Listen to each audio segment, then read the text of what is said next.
Hello and welcome to the Standard Super League Season 2 playoff show. I am your guest host, David Williams, filling in for Randy Buehler.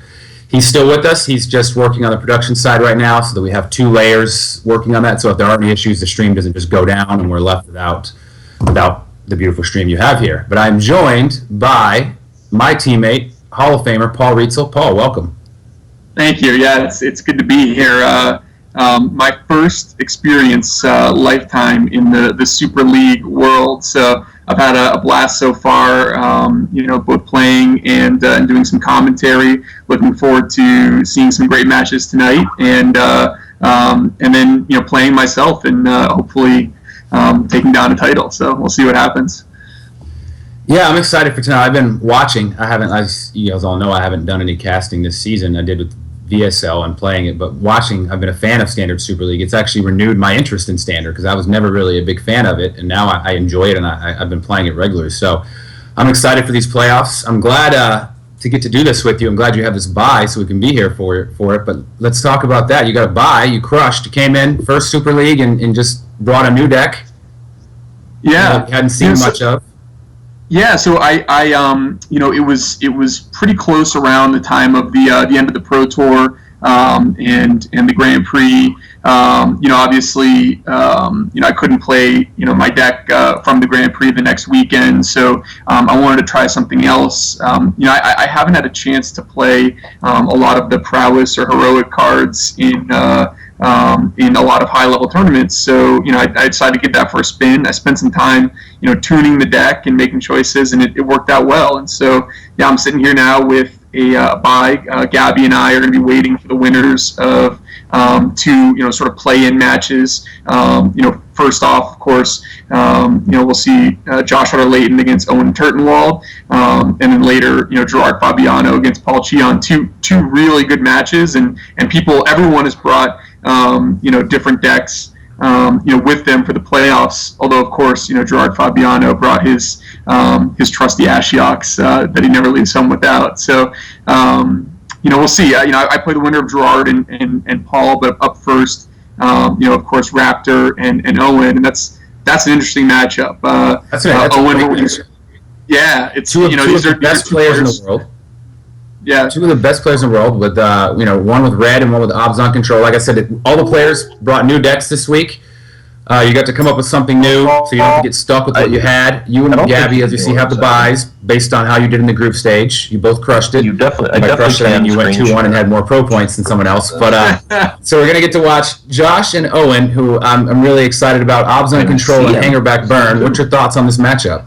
I don't know if that works. Yeah, it's really interesting. I think that his microphone's muted. Mine is traditionally the red deck is favored over the Abzan control deck, although certain sideboard choices the Abzan control deck can make can swing the math and the percentages very far in its favor. Specifically, the advent of Arashan Cleric as opposed to more splash damage catch-all cards like Fleecemane Lion give Owen a really good chance post sideboard to beat Josh. Naturally, Josh being the deck builder that he is. He's got some innovations of his own. He's got the Shrapnel Blast Hangerback Walker package to blow up, Owen's high toughness creatures. So it's not a matchup that we've seen in any of the really high level tournaments at the Pro Tour Grand Prix circuit, or certainly that I haven't. And I'm interested to see how it goes. And certainly watching two people that have each been considered probably the best player in the United States at one point. That's a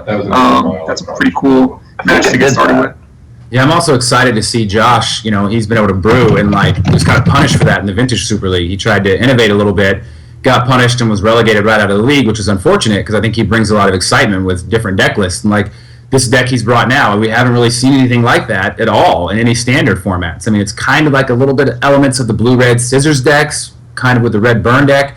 And to see him be rewarded and still make the playoffs, it really makes it hard for me to not root for him there, even though I don't really root for anyone in this league other than you, but no, I just want to see some good games. So yeah, I'm excited about it. But the other thing I'm excited about is this is kind of the last big tournament with Theos block. Right after this, we have a rotation. Battle for Zendikar coming out, and Standard's going to look totally different because we also lose Magic 2015, in addition to the full Theos block. So what do you notice, or what cards do you think, let's talk about the impact of that with Theos block rotating out.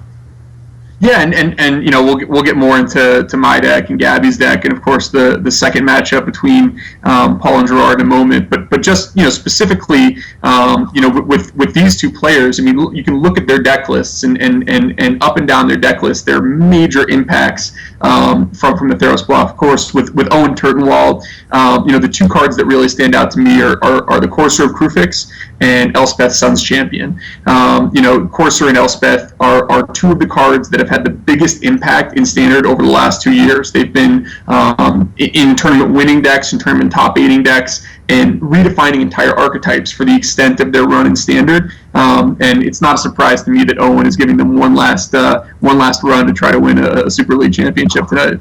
Yeah, if there was one thing I was certain, I was pretty sure Owen was going to show up with an Abzan list when I got the deck list for you guys. Well, why'd you tell me?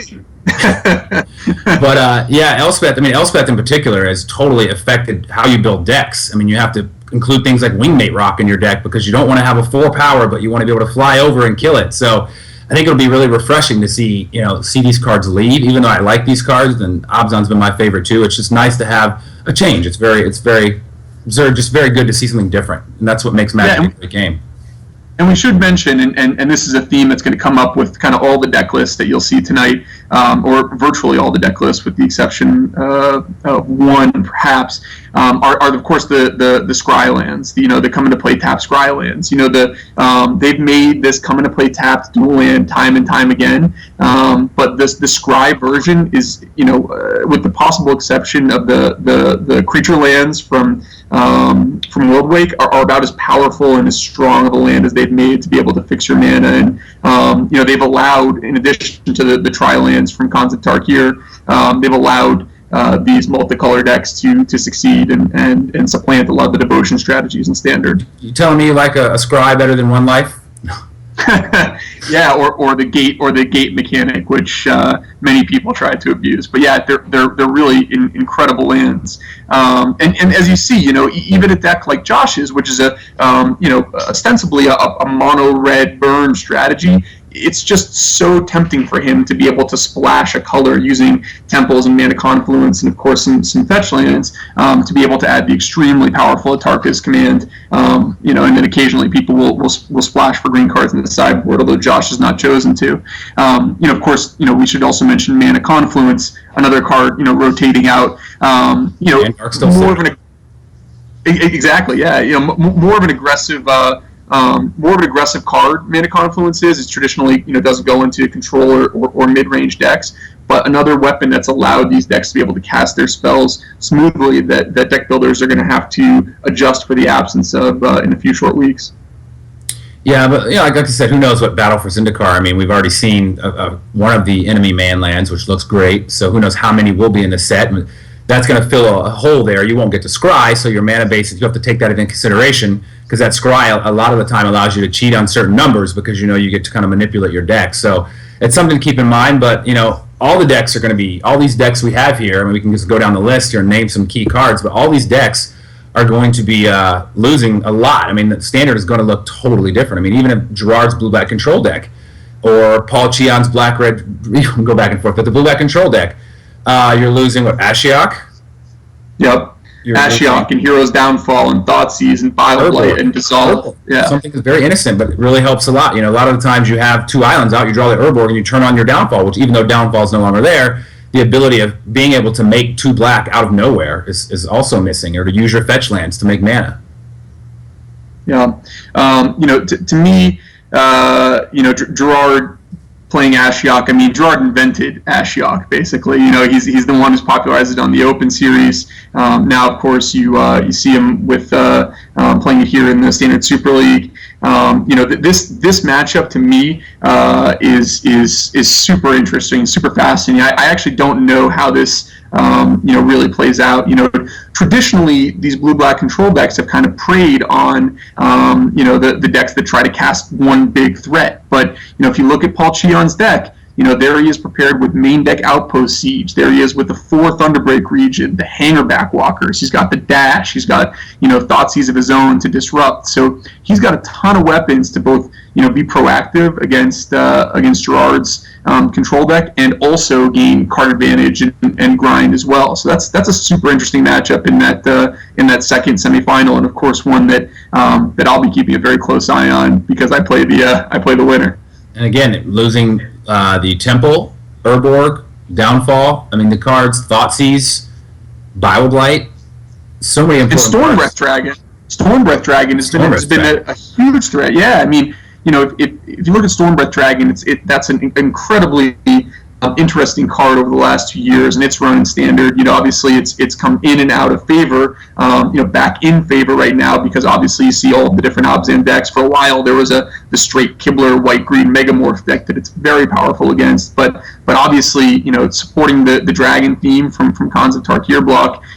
It was seeded in there early and has done a ton of work in a lot of successful tournament decks. Yeah, now let's take a look at Gabby's deck and let's see what we see, because she's playing Mardu Dragon, so it's a little bit similar. I mean, it's going to be losing the same things, more temples, and yeah. Seeker and you see and Gabby's deck Grandmaster aren't rotating, so that part's not leaving, but it's about the same rotations as the other deck. Right, and Gabby's deck is it's ostensibly similar to Paul's in a major way, which is that it's got the dragon sub-theme, but it's really, in the way it plays out, it's an incredibly different deck. Gabby wants to get on the board first with a creature almost every game, whether it's Soulfire Grandmaster, Seeker of the Way, or the soon-to-rotate out Goblin Rabblemaster. She very much wants to play an aggressive tempo game and is not looking to grind people out or play the card advantage long game way the way that Paul is able to. So whether she ends up facing Owen's Abzan deck or Josh's Burn deck is going to be very interesting because she's going to have to play a completely different role in the matchup depending on who wins that first semifinal. She's going to be the control against Josh, but she's going to need to beat Owen down before Owen's more powerful Abzan late game takes over. Yeah, I'm super excited to see that second round matchup. And then finally, let's take a look at your deck list, which is a deck list I remember in testing for the Pro Tour because we worked together. We actually, we talked about this deck a little bit too, and I've seen it around, but it hasn't made much noise. So I'm kind of interested as to what made you bring it for the playoffs here. What made you kind of take that leap? And then like I said, we're talking about rotation. I mean, you're going to be losing Thassa, which is huge. Nykthos, which is a game changer in green devotion or green-red devotion, which no one here brought, but the fact that Nykthos is leaving along with Sylvan Caryatid, Pelucranos, all those cards missing totally wipes that deck off the map, which I, for one, am kind of relieved because I'm just kind of sick of playing against green devotion, but that's probably because I played a lot of Abzan and it was good against it. But what made you bring this deck? Yeah, so a couple different motivating factors caused me to bring this deck. The first one being, I love the Card Collected Company. I try to fit that card into a variety of different decks. I've tried, green-white Collected Company, green-black, green-red, 3-color Collected Company decks, 4-color Collected Company decks. I've tried it in Modern. I'm always on the lookout for, Collected Company strategies, and the card itself is just so powerful. I've always felt like it should have a home. That's the first thing. The second thing is I wanted to give Thassa and Master of Waves, and as you mentioned before, Nykthos, one more run, and Cura's Father as well. Those are cards that we had a lot of fun with initially. People got sick of them, and I wanted to. It's been long enough that I wanted to dig them back up for another run. The third thing is that this deck's fatal flaw, its major problem is a weakness against Abzan. It's very strong against control, strong against other devotion strategies. It's pretty good against the Dragons decks that exist in the field. It has a fighting chance against Red, very weak against Abzan. And I thought, other than Owen, the rest of the competitors were very unlikely to bring Abzan to the tournament. And so I have to hope that either he chose not to play it, he loses, or I find a way. So our players are ready. We're about to cut to the match, but I do want to make one slight prediction or base something I said to kind of, toot my own horn a little bit. I got your deck list first. Randy said to me, Paul brought Blue Devotion. And I said, oh, I'm disappointed. He said, why? I was like, well, I'm pretty certain it's bad against Obzon, and I'm pretty certain Owen's going to play Obzon. If Paul wants to win the tournament, he's going to have to go through Owen, most likely. So I think if Owen is able to get through Josh and you end up playing him, it's going to be bad. But a lot of things have to happen. That would require, Owen has to win 2 more matches. You have to win your match. So we'll see. But that's a good metagame call. If no one else runs Obzon and you don't run into Owen, because the chances aren't very likely, then hey, you got a strong deck for the field. So I'm excited to see how it plays out. But I think Owen and Josh are ready. So let's get to the match.